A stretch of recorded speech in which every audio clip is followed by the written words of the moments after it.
লাউ দিয়ে বাটা মাছের রসা করার জন্য যে বাটা মাছটা প্রথমে ভেজে নেওয়া হচ্ছে।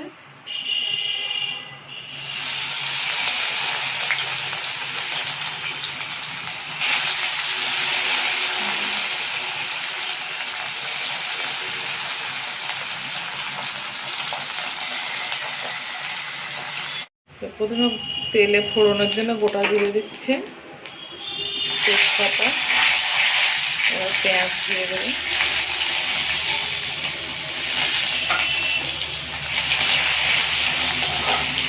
একটু পেঁয়াজটা ভালো করে ভেজে নিতে হবে হালকা করে। টমেটো আর কাঁচা লঙ্কাটা দিয়ে পেঁয়াজের সাথে ভালো করে আবার কষিয়ে নিতে হবে।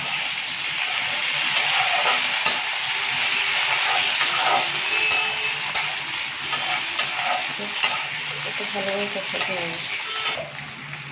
এবার লাউটা দিয়ে দেওয়া হচ্ছে, লাউ আর আলুটা দিয়ে দেওয়া হচ্ছে, মশলার সাথে ভালোভাবে এটা কষাতে হবে।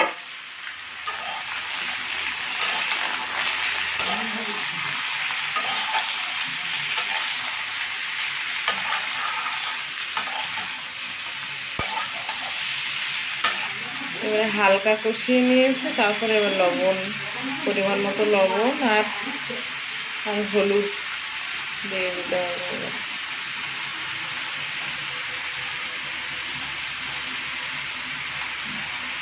লবণ হলুদ দিয়ে দিয়েছে, এবার একটু এবার সবজির সাথে কষিয়ে নিয়ে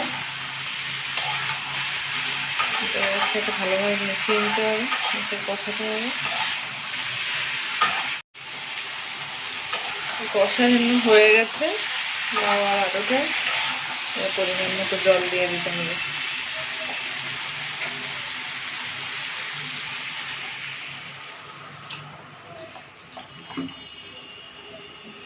এবার একটা জলটা দিয়ে ঢাকা দিয়ে দিতে হবে। ঢাকা দিয়ে 5 মিনিট ফোটানো হয়ে গেছে। এবার তরকারি ফুটে গেছে, এবার মাছ ভেজে রাখা মাছগুলো দিয়ে দেওয়া হবে এর মধ্যে।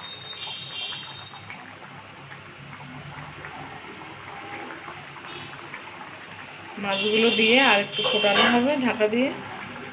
মাছ দেওয়ার পরে ফোটানো হয়ে গেছে, এবারে তরকারিটা ভাজা জিরের গুঁড়োটা দিয়ে দিয়ে আর একটু ফোটাতে হবে।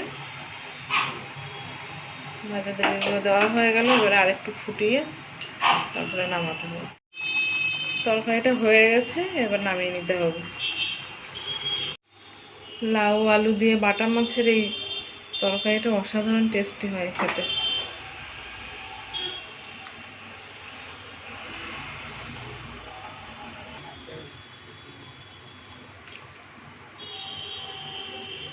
অসাধারণ একটা টেস্টি রান্না।